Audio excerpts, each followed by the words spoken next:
Good evening. We are live. Welcome to the Amateur Football Podcast, the live draw of the Beckenham Hospital Cup, and also the rundown of Division 1, Division 2.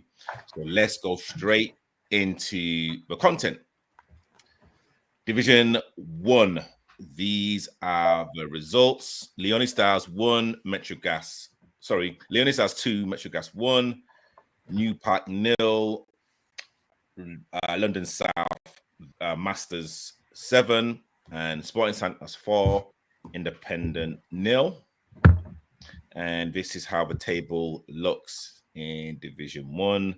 LSU Masters first, Sporting second, Hollington third, Charcoal fourth, Metro Gas fifth, Wallenham sixth, Independent seventh, Leone Stars eighth, and New Park ninth. And the fixtures for next week, they're all county cup games. Midway United versus Independent, New Park versus Venters Vets, Charcoal versus New Ash Green Vets, and Wallenham versus Holland and Blair Vets. Let's go straight on to Division 2. Catford 3, London South Vets Legends 3, and we'll be diving into this later on in the show. Long Lane 2, Bow Street 3, and Seagas 1, Parkwood Rangers 1. And this is how the table stands right now. Coolio first, SP Athletics second, Bow Street third, Legends fourth, Parkwood Rangers fifth, Gravisham sixth, Long Lane seventh, Seagas 8th, and Catford 9th.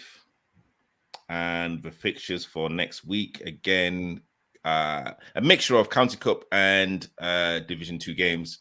So Who Vets versus Seagas, that's a County Cup. And then we have Bow Street versus Parkwood, which is a cup game. And in the league, we have Gravisham versus SP Athletic, and the Legends versus Long Lane. So that is all of the results from Div 1, Div 2. And I have Nana on the show. And also, I want to welcome Will, aka Subs, onto the show as well. How you doing, sir? What's happening, guys? You all right?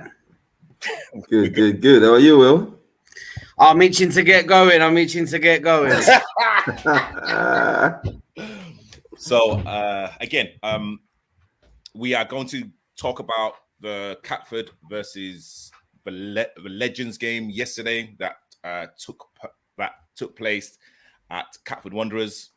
It was a 3-3 result, very entertaining. Some very interesting talking points as well. Will, as the guest and the away team, I would love to kind of actually get your analysis of the first half. Look, it's I spoke with the lads after the game. We started so slow, but it's our own problem. We're not getting there on time. We're not ready on time. We go 2-0 down after 15 minutes. That's our own problem. But you know, I'm gonna get the ball rolling with it, and I'm gonna be choosing my words carefully. But I gotta talk about the referee has to be mentioned. And I won't say bad words, but I think equally for both teams, you know, we've all been around football our whole lives. That's not where a referee at this sort of level should be at. And I think that made the game hard to begin with for us, for both teams. But you know, a lot of it was for us and silliness from the ref themselves. But I think that's as bad as I can go with saying about the referee for now. Unless you open up the door. Well, I mean, did you think that Catford deserved the 2-0 lead? Do you know, I think it was very much against the run of play. The first goal, you know, we actually scored a very similar goal like that against Seagas earlier on in the season. You know, them fluke things happens. It's a poor pass back, you know, and goalkeeper, anytime you do pass the ball back to the goalkeeper, you know you've got to go wide. We've gone straight down the middle. Goalkeeper's put his foot through it. It's hit the attacker and it's gone in the goal. You know, we've all seen it. And then the second goal on the day, I did think it was offside. I've watched the video again. It's a lot closer than it was, so I do get that. But then once again, the ref didn't even ignore. Went over to the linesman and said, "No, I'm not listening to you," and then walked off. So at that point, we had to sort ourselves out, and then I think the game really started when you went 2-0 up. In my view. Okay. And do you want to talk about your goal later on in the first half? That Dan's goal, yeah, he was having a lot of success down that side, and he was in there, and then he's just it was just eventually it was coming. I think he cut in twice before with that. One went over the bar, and I think Nana, you got a hand to one as well. And then he's just obviously he's taking it. It was coming, but we definitely should have had a few more. One fell to our centre midfielder Mark, one fell to Tyrone Palmer. We just didn't get it going. But we set the tone earlier on. There was a big tackle from our midfielder to your centre back straight away, and I think that set the tone of the game. But it was played as gentlemen the game, but with strong hitting tackles. And we'll definitely talk about that later on. Nana, would love to get your analysis of the first half. I don't think there's much to say. I mean, because I think he said almost everything. I think we caught them. We were very prepared. We knew what an occasion this was. It was one of the biggest games, in my opinion, that we will face all season. So we were, ripe and ready. And we kept pressing high, sticking to the game plan, and it paid dividends because we, for the first 15 minutes, 20 minutes, almost 30 minutes, we didn't get them on the front. We didn't let them get on the front foot. We were, giving them less time on the ball, forcing issues, and all came from, that back pass, and the pressing and the mistake. Continue that momentum, and then the second goal came against the run of play as well. But that was after maybe 30 minutes, we had to do a few changes, especially on the left side. And they started playing some good, decent football. And it was 2-1, I believe, before halftime. But yeah, I agree with you. The game was played in a very gentlemanly spirit. Even them tackles and everything coming in, we understood the assignment and we were both up for it. That's it. Were you surprised how poorly LSU started? I mean, personally, I was literally expecting a lot more kind of activity, and I was really surprised how lackluster they were in the first 15-20 minutes. No, when I saw the lineup, when I saw the starting 11, I knew that wasn't their first 11. I knew that wasn't their full squad. And also the way they turned up, we were warming up way before they came there. We were quite warm and ready to go before they did. So it's not something I wanted to talk to the team, say, listen, they're not ready yet, so let's go. No. We stick to our game plan. But, I was quietly confident that if we started the game plan and didn't give them any time on the ball, especially when we were warm, we would catch them cold. And that's exactly what happened. Once they settled down, they started playing. And it was a very, very difficult game from about 40 minutes on. And Will, without probably giving too much away, what was said at halftime? Yeah, we're exactly what I said earlier on. We were turning up. Kickoff was 5 minutes. Players still getting socks on, shin pads, boots, and stuff. Warm up. 6 players doing the warm up. It took us till that point in the second half to go, right, we have to reorganize. We have to reshuffle it around. And then everyone just, straight away clicked straight on the same, singing off the same hymn sheet, and that was it. And then we come out straight away. We made a change with our striker. We put Reg on, and then Reg killed you with a bit of the pace there as well, which our other striker wasn't giving. However, we was holding the ball up a lot more when he was on. But once we had the pace in, and we also brought Nick on as well, it just changed it for us, and I think that was key to it. Did that you feel after Reggie scored the equalizer that you was actually going to win the game? I could see us scoring again, which we did. I just didn't see us conceding, and game management at the end. It's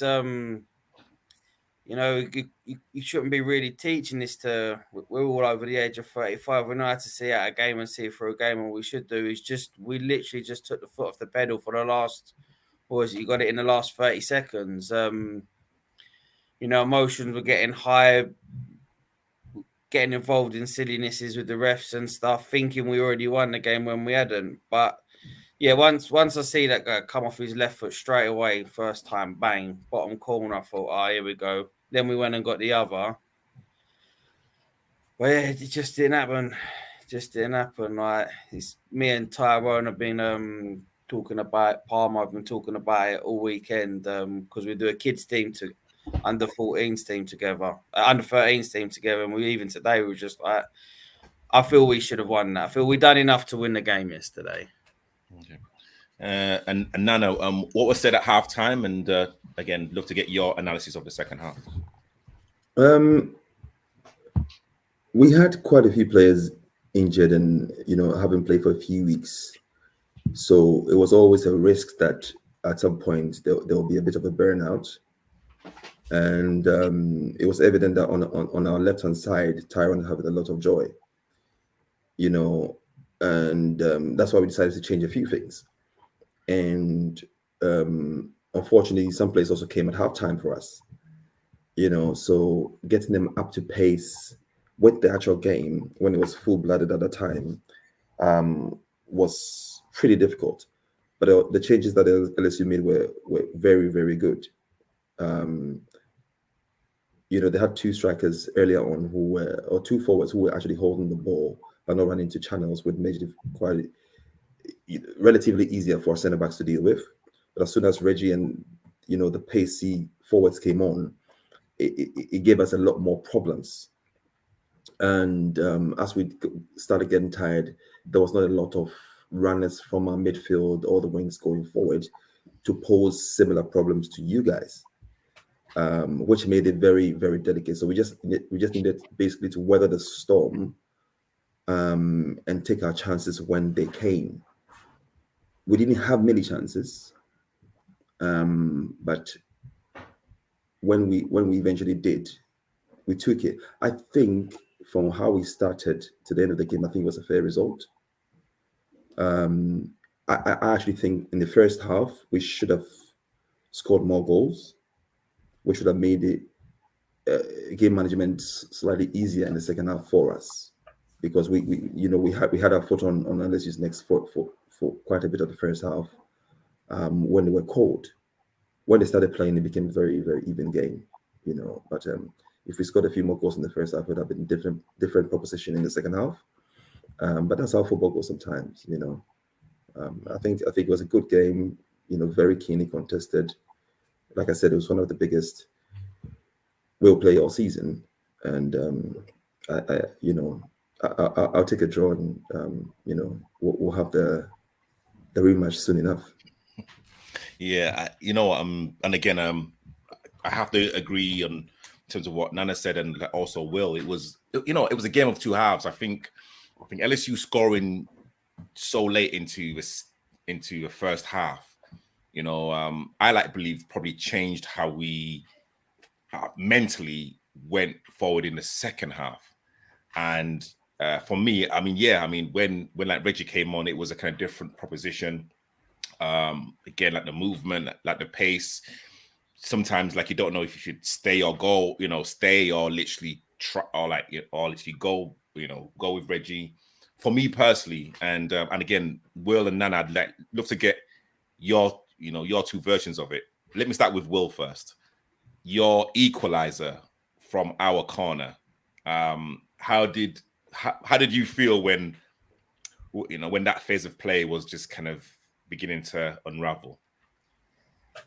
As I said, we could see the goal coming. We knew there was goals in the team, right? If you've seen, so this is my first year with the LSU Legends, but a lot of the other players they're from who I've played with within the Mildings and Convoys days. So I knew there's always a goal there, and when I saw it break, I knew, as I said, the physical game we matched you at the back to that, but as you said, we wasn't getting in behind. As soon as we had the pace on, your two centre backs couldn't do it on the turn. You guys couldn't get them on the turn, and then that was it. It was just straight through. And when you're tracking back, no one can beat someone running forward when you've got to do a turn. It's impossible. And with the guys we had, especially Dan on the wing, and then when Reg come on and scored, like they're not fast. They're lightning quick, and you're not catching that no matter what. So there's creating their own chances half the time as well because of the pace, and we was going to get that goal. It was going to happen. Like we was getting there. We're back to doing this. We all got the squad. We all got, myself included, got caught up in a argument with the ref, and that wasn't focusing on the game, and everything was the ref this, ref that. The ref loved the attention. We're giving it to him. That's our own fault. And then once we stopped that, the football was there. Okay. I would definitely like to kind of come back to the officials, but Nana, I mean, how did you feel when LSU broke honors from our corner? I was fuming because it was basics. When you're going up for a corner, you have to set up properly at the back, especially when you know that there's been changes and the forwards are quick. You have to at least get one man over, i.e., it has to be 3-on-2 or 2-on-1, whoever they leave behind. And our setup wasn't right. If you watch the video, you could hear me screaming for the setup to be right. But before it could get right, it already happened. So it's like you're seeing something's going to happen and you're trying to, plug that gap. But it was a little too late. But listen, it shows that even at this level, when your concentration levels drop ever so slightly, you can get punished. And that's football for you. So my takeaway thing is that it won't happen next week. I know guaranteed that won't happen again next week or for the rest of the season. Because if you get caught like that, for the bigger, for the more organized clubs or teams, you are going to get punished. So it's something we've spoken about and hopefully sorted for the rest of the season. And Nana, regarding learning from past mistakes, you must also be happy regarding how the team responded going 3-2 down, and also the attitude of the players. 100%. When we were in the huddle yesterday before the game, after the game, and having a conversation, you could tell that if this happened last week, we would have played another 1 week and we would never have scored a goal. Everybody would have had their heads down. And, football, sometimes you need a bit of confidence. You need a bit of belief to get you going. And sometimes you need just a bit of luck as well for something to fall your way to spur you on, to let you know that, yes, you can do this. So when we went 2 goals up, you could see everybody's tails up. It's unfortunate when we went 2-1, a few heads dropped, but when the second win came, they battled. And like I said to the team,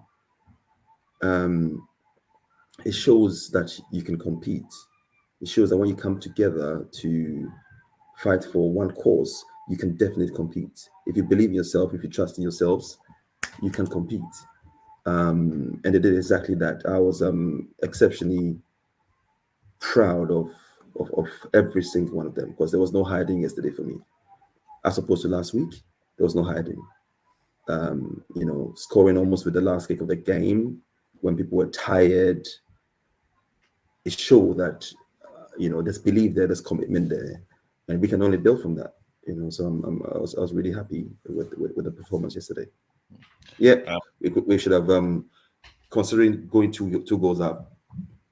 It's fair to say that we should have won it going 2 goals up, letting a 2-goal lead go like that. But I'll take the draw because it's a building block, and we can work from that. Will, you've like spoken quite a lot about the refereeing and also some of the challenges that a lot of your players experienced. I mean, do you think there was any kind of challenges in like particular that kind of warranted a yellow or possibly a red? When you come behind from Palmer and smashed him, yeah, maybe a yellow card for your tackle. I disagree. Jesus Christ. I firmly disagree. God, that one of them?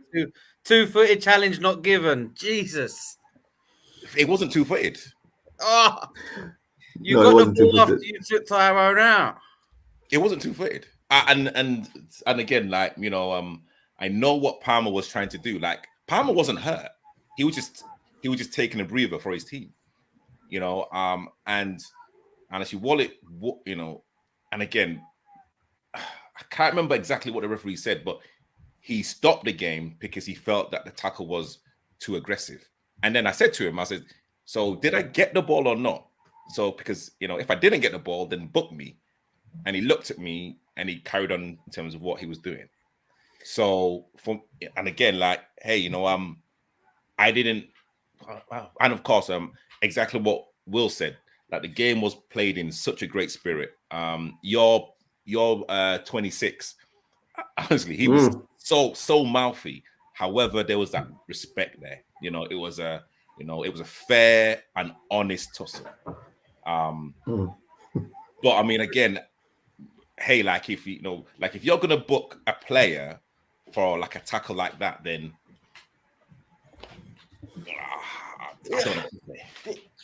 This is what I said I come up to Nana after the game and I spoke about the ref, and it wasn't he was all giving you stuff or he was all giving us stuff. He was in, like, for me, this is my own words coming out my mouth.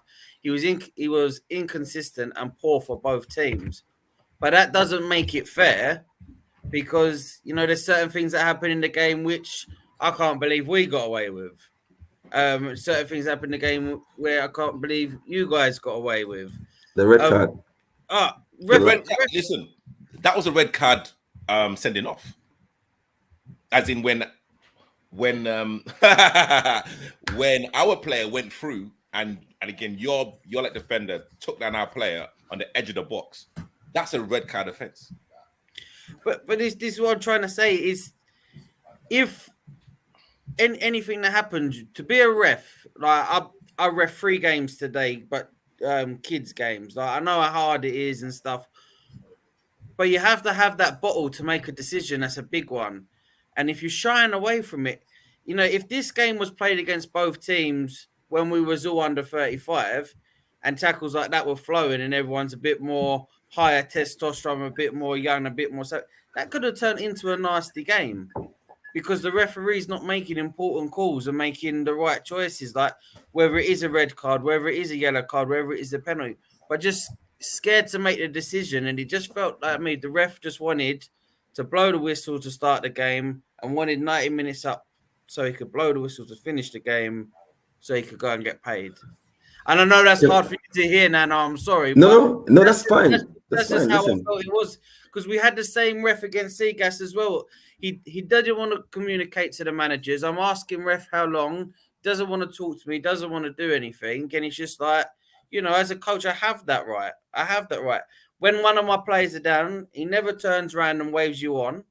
You know, and there's things like I take football seriously. We all taken a lot of the players I've got in the teams and the teams in these league have played at a lot of higher standard. So if I come on, I've got to bring the player off. We know they're all, but I'm not even getting a chance to come on because when the referee then engages into arguments with everyone else, you forget the initial issue that's happened, and then it's waved on, and then it's just all blows out of proportion. But as I said, it was lucky we're all older, all into our vets age, and that's why we did play the game with like we are. It was a rough gentleman's game as opposed to, if we was all in our early 20s, that the referee could have turned that game nasty. Okay, and That's Nana as the kind of the refereeing secretary. What do you have to say? So, especially when there's a ref comes and I'm on the touchline, especially being the ref secretary, I try not even to talk to them, to be quite silent and watch them, because I don't want sort of any influence of some sort. So if you see, or if you saw, my team didn't go to the referee to talk to him. If the referee gave a decision, we carried on with it. And for me, that's an advice I'll give to you, Sab, that referees are also human beings. I think for the game for yesterday, for example, I think he had an okay game. Yes, there was a couple of decisions that could have been better. Some fouls should have been given. Communication should have definitely been better. Like the red card, for example, it was clear and obvious, Doc. So for me, when I spoke to him, he said, "Oh, that was the last man." But the point of the matter is, if the touch of the player is into the box and then his next touch is it's likely to be a shot. If you bring him down, you are disallowing an obvious goal scoring opportunity, and that's bread and butter for refereeing. So I don't know which angle he's seen. I'm yet to talk to him, in terms of debriefing the game to see, what his thoughts are. But in my experience as referees, if you are always on the back of the referee, there's a likelihood that a lot of things will go against you, instead of actually playing football. That's an advice I'll give to you, maybe to pass on down to your players, because at the end of the day, if you have a shot from 30 yards and it enters the net, there's nothing the referee can do about it. You understand? If you let the football do the talking, and again, I understand it's frustrating when you feel that as if things are not going your way. But I'm glad I had a conversation with you at the end of the game, so that it didn't feel like the decisions were going to one team as opposed to the other. It was consistent for both teams. So we had a very good talk to assess the whole game, and we can only build from that. We can only keep on talking to the referees, helping them develop, because we are absolutely struggling with the referees. We've got what we've got. Last for the first time in a few years, last week 5 games went uncovered.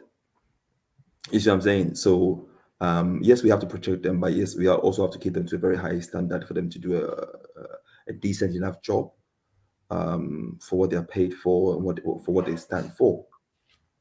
So that would be my take on with the referee's performance yesterday.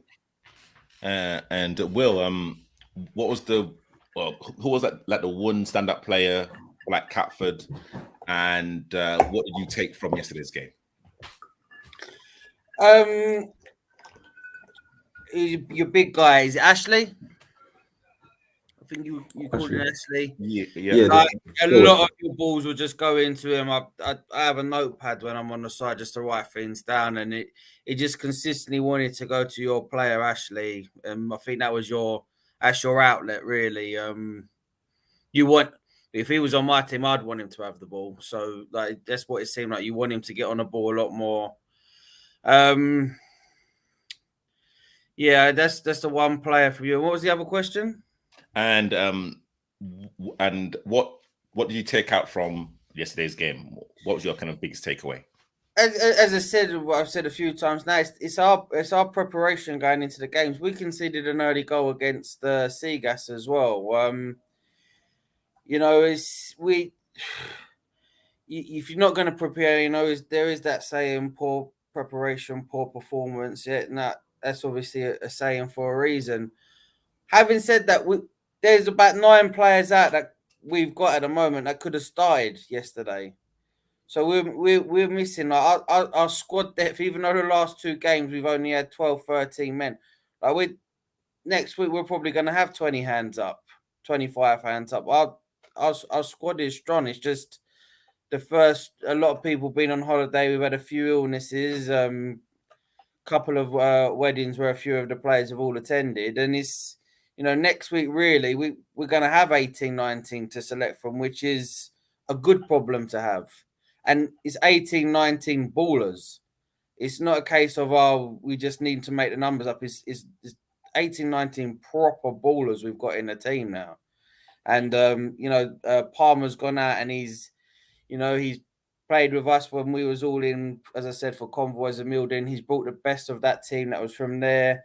All the other players he's played with over the year, and he's brought them into this LSU Legends, which is telling me to call us LSU 2.0 because we're coming for it. And what the squad I've got to pick from next week, as I said, if I get 19 hands up next week, that's a good problem to have. But I know I'm going to have the 16 players there that are going to not just win the game, but dominate. And we're going to send big messages out to teams this year.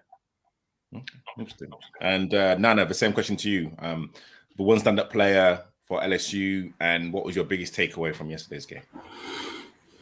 Centre back for LSU for me. I thought he did a good job on actually had a decent game. So far as I'm concerned, he held the ball up very well, but anything that went over the top of him or anything that was, just around that, that height, he dealt with it.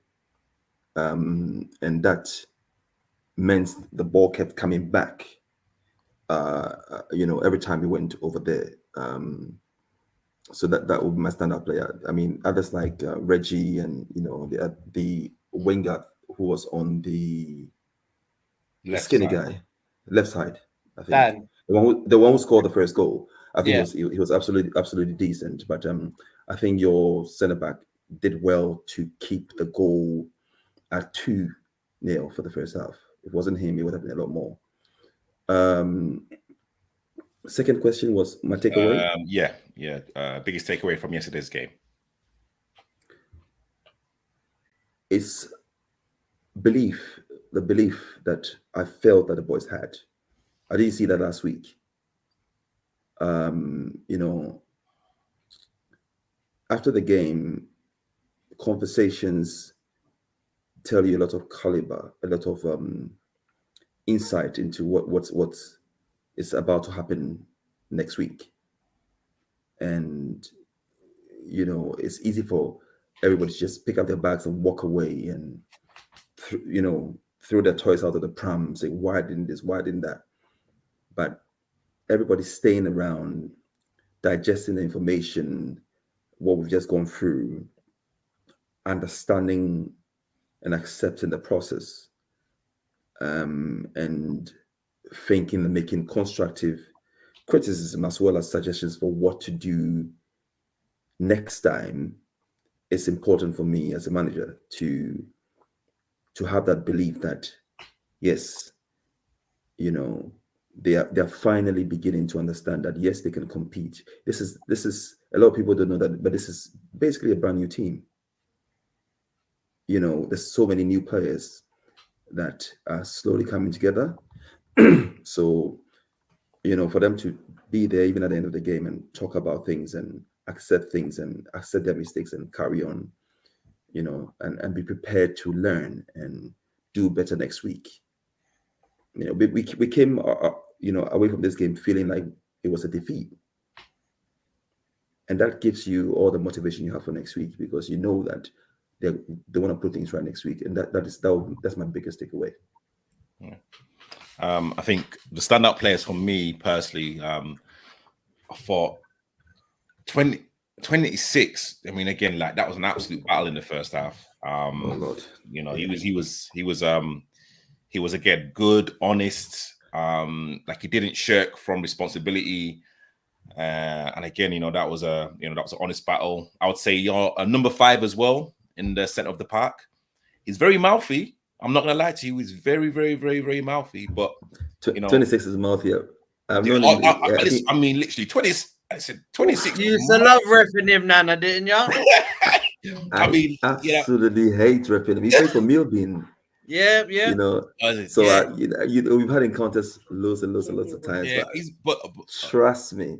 But it's all in good spirit. But again, it's that good and honest battle. And actually, number 5 was also very, very mouthy. But I felt that he dictated how LSU played, and the more confidence that you guys got, it was because of him.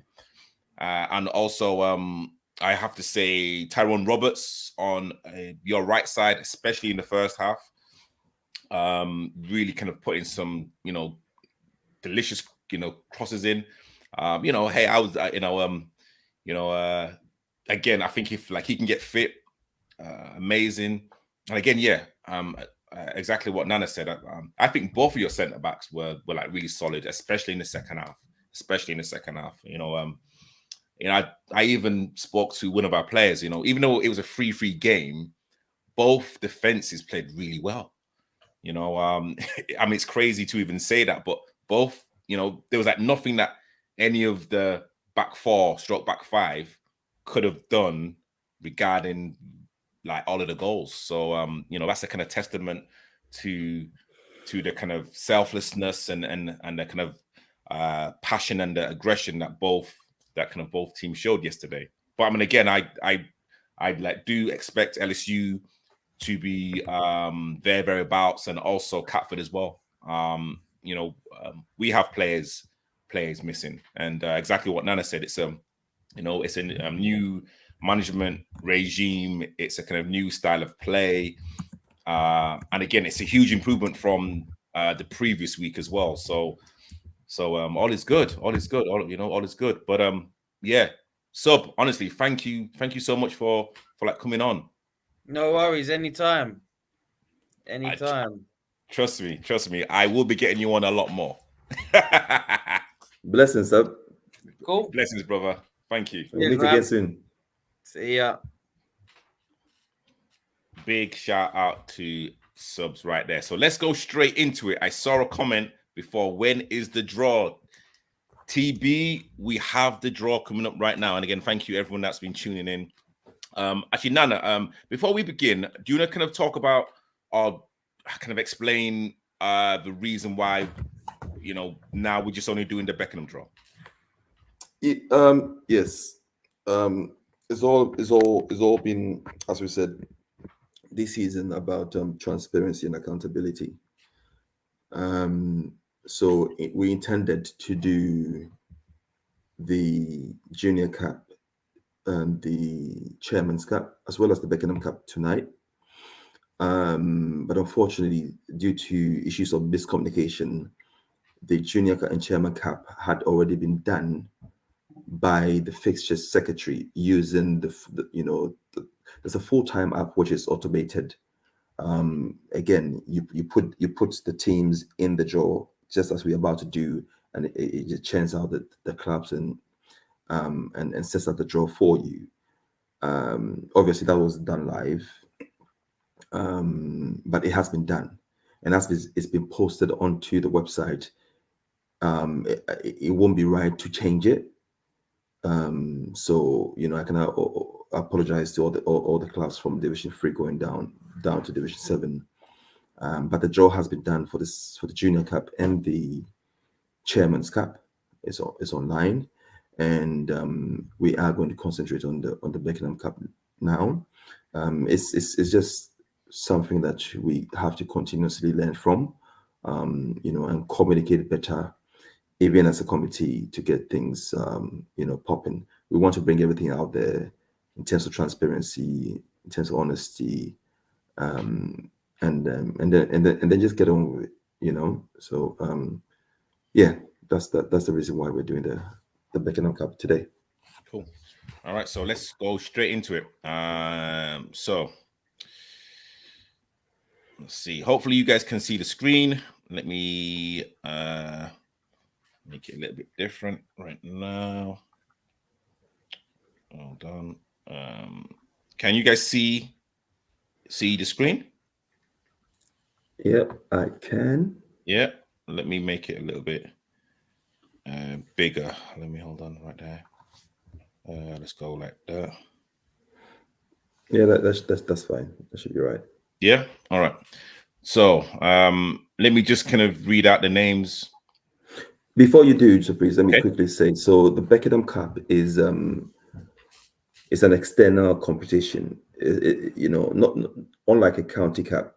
When it's organized by the FA, this is a charity cup, and it's an external competition. It doesn't only involve the teams in the South Invest League. You can see teams like Beaverwood, I think New Park, Petswood, who only play friendlies. And again, like I said, it's an external competition run by Nigel Robinson. He's been successful for many a year. So you might see some names which are not in the division, but outside the division, and it's open for everyone in the vets, leagues anywhere around London to join. We have 31 clubs so far this year who have signed up for it. So just to make sure that one club doesn't have a possibility of having a bye, all rounds to the final, we will add one bye to it to make it 32. And as you can see, there's a bye on one of the green slots there, to make it 32, so that once we have the 16 matches, one team will get a bye, and it will be all lined up in terms of a proper draw, for the fixtures to take place. Once this draw is done, the fixtures will be right up on the website in the next few days, so that clubs will know who they're playing on what date, etc., etc. Cool. So before we begin, I just want to go through the teams. And as you can see right now, they are in alphabetical order, but do not worry, I will shuffle them up. So Beaverwood Vets, Bromley Super Vets, Kawuya Vets, Greenway Aces Adults Vets, Greenwich Challenge Vets, Aden Youth Association Vets, Hollington Football Club Vets, Who Vets Red, Independent Vets Red, Johnson and Phillips, London South United Mavericks, London South United Seniors, Long Lane Vets, Long Lanes Athletic Vets, Metropolitan Police Vets, Metropolitan Police Area Bow Street Second Team, New Park Vets 2000, New Park Vets First, New Park New Park Peps Wood FC, Seagas Vets, Southeast Athletic, Southeast Athletic Second Team, Sporting Club Thamesmead, Sporting Croydon Vets, Sporting Santos, Sydenham, Wallenham Vets A, Wallenham Vets B, Welling Park Vets, Seymour Villa, and Catford Wanderers Division 2.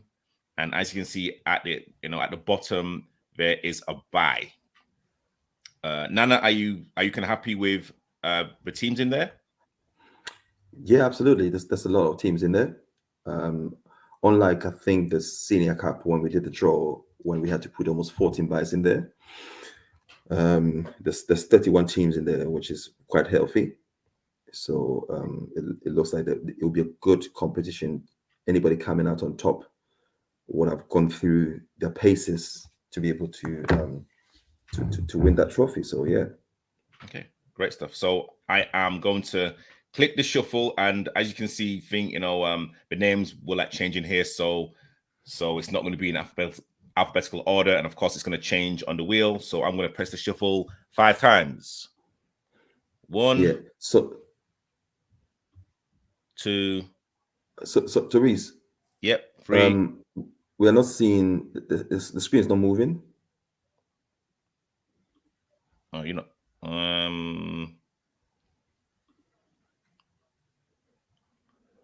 Oh, okay. Oh. Are you sharing the wrong screen? No. Oh, sorry. Oh, crap. Yeah. Lord have Jeez. mercy.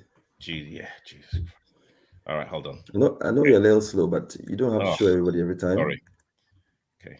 1, 2, 3, 4, 5. So did everyone see all of like the name shuffle? Yep, I did see that. But also to mention, it's going to be a straight up draw, i.e., 60 matches. Basically, the first team coming out will be match 1. The second team coming out will be match 2. Will be match 1, but the first club coming out will be play the second club coming out of the draw. So 1 will play 2, 3 will play 4, 5 will play 6, extra, etc., etc. So we can get 60 matches underway. Yeah. Cool. Perfect. All right, and then what I'm literally going to do with like every team that comes out, I'm like also going to shuffle as well. Yeah, I'm also going to shuffle as well. So again, you know, we are all about transparency here. So the first team out of the hat is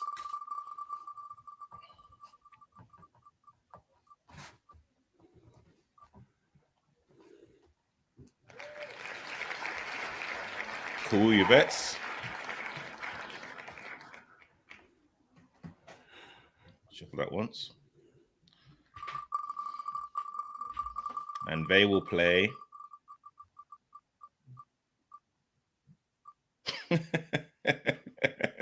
Lovely stuff. Catford Wanderers. Hey. Next team.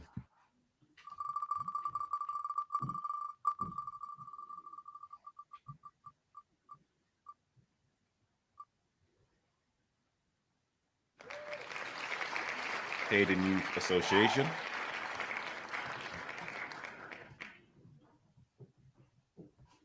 And they will play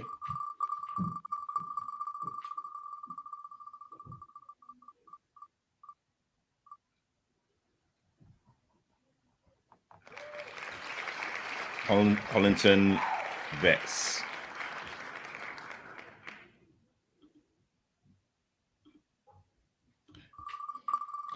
The next game,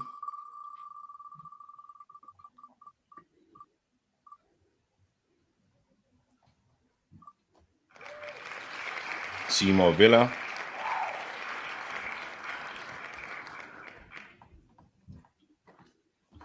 They will play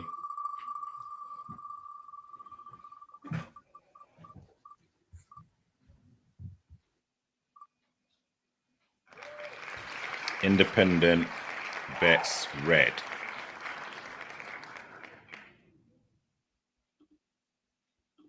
The next game,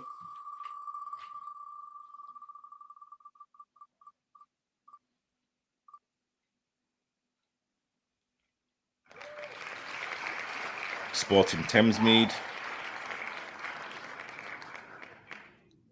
And they will play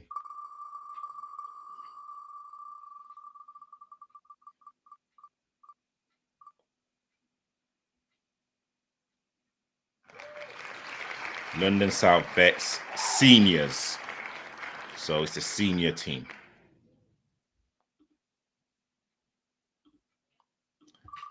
The next match will be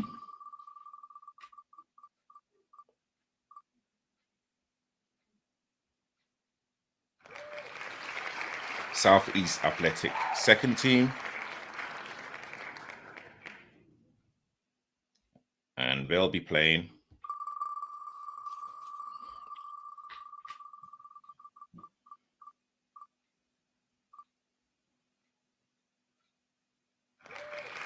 Welling Park Vets.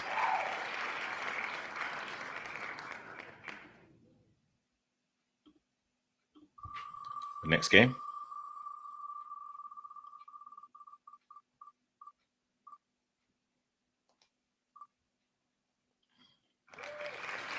Southeast Athletic first.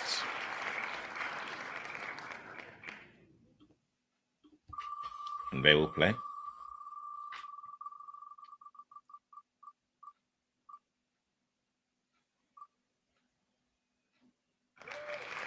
Sporting Santos.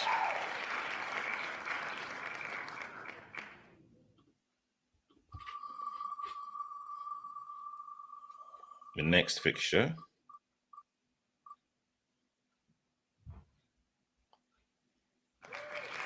Greenway Ace Adult Vets.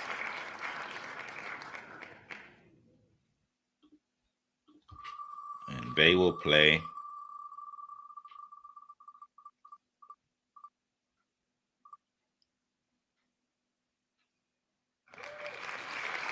Beaver Wood Vets.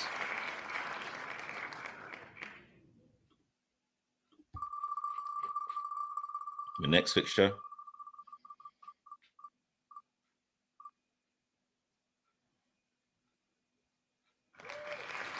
Seagas Vets over 30s. And they will play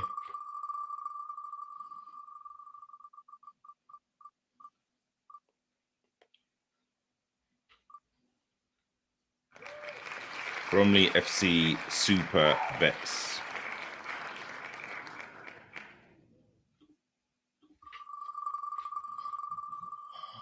The next fixture.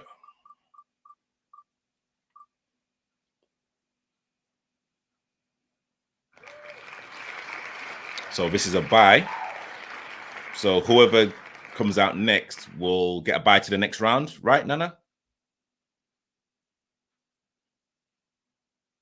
Hello, Nana? Exactly. Sorry, I was on mute. Okay, so Exactly. yeah. So whoever gets comes out now will literally get a bye to the next round, and that team is New Park Vets first. So New Park Vets first have a bye to the next round.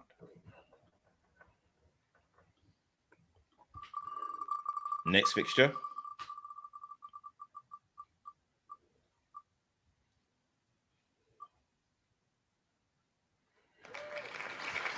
Metropolitan Police 4 Area Vets Bow Street first team.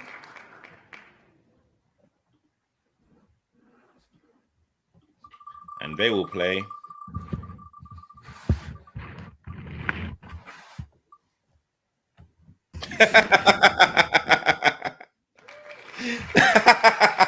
they will play the second team. So yeah, there you go. Bow Street seconds.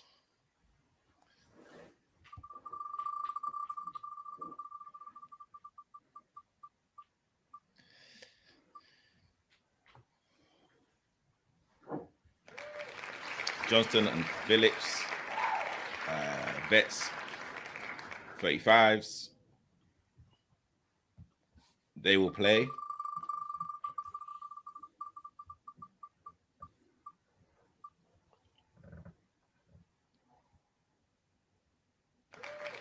London South United Vets Mavericks.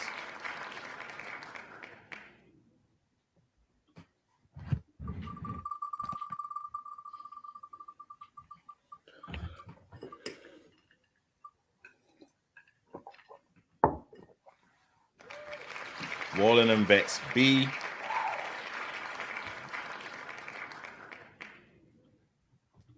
They will play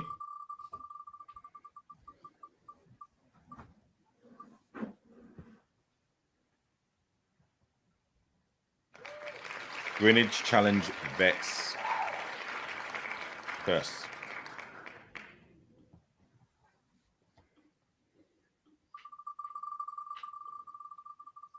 The next fixture.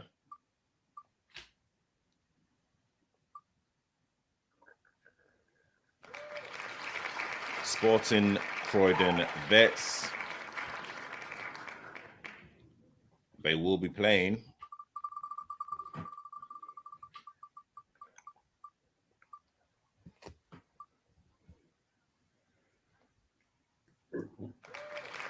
Who Vets Red.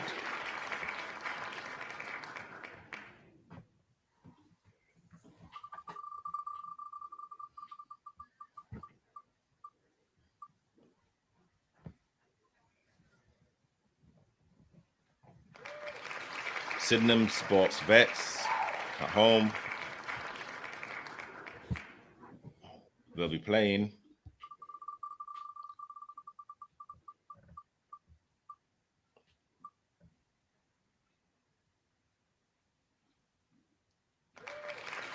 Long Lane Vets.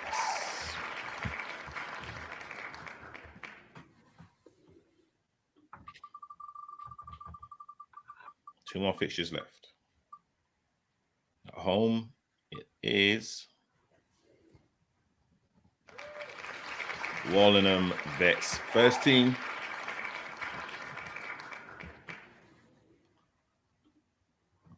And they will be playing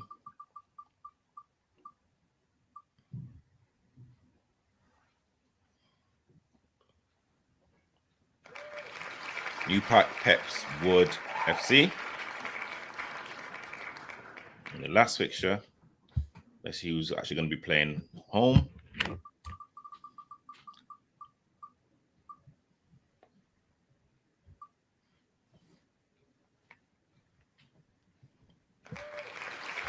Long Lanes Athletic Vets.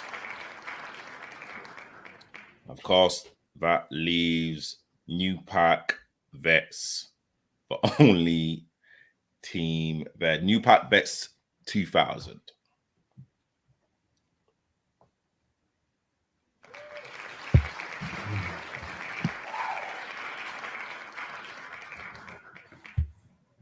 Well, those are the fixtures. First round of the Beckenham Hospital Cup. What are your thoughts, Anna? Right.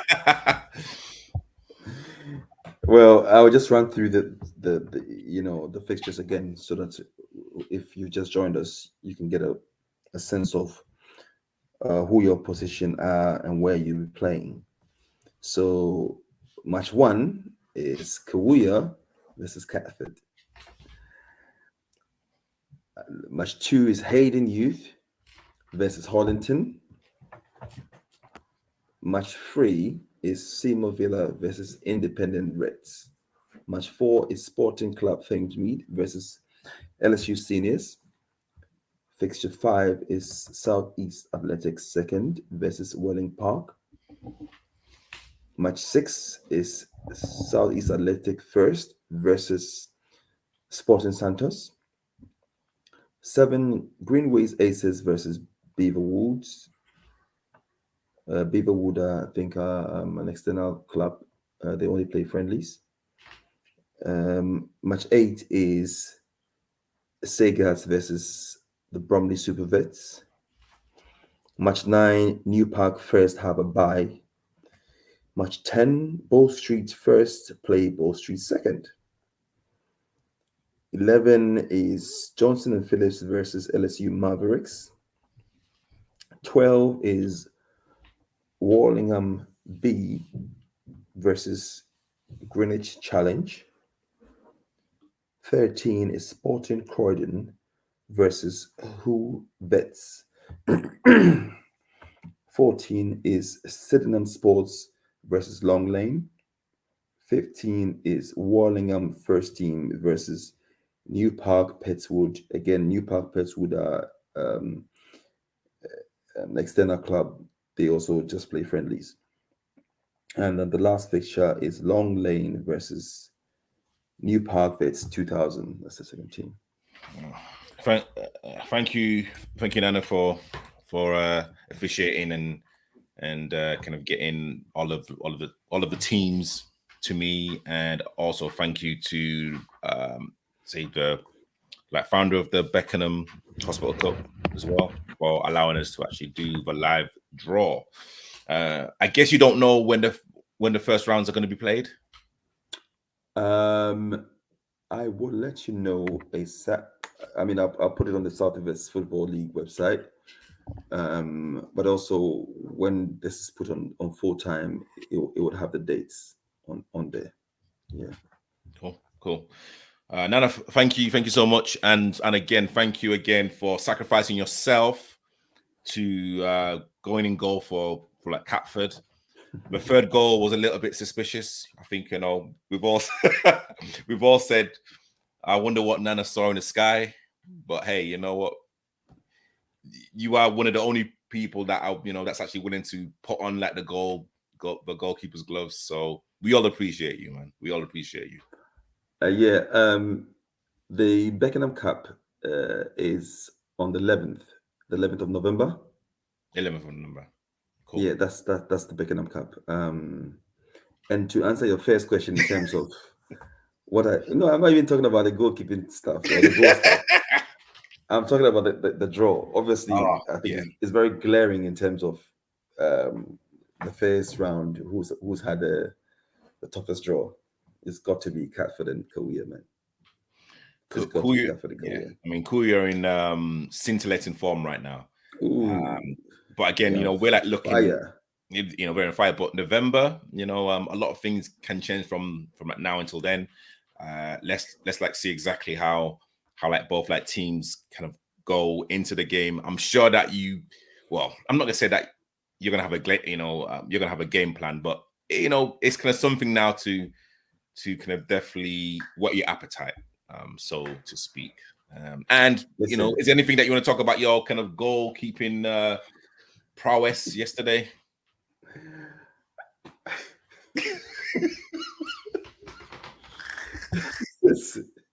Listen.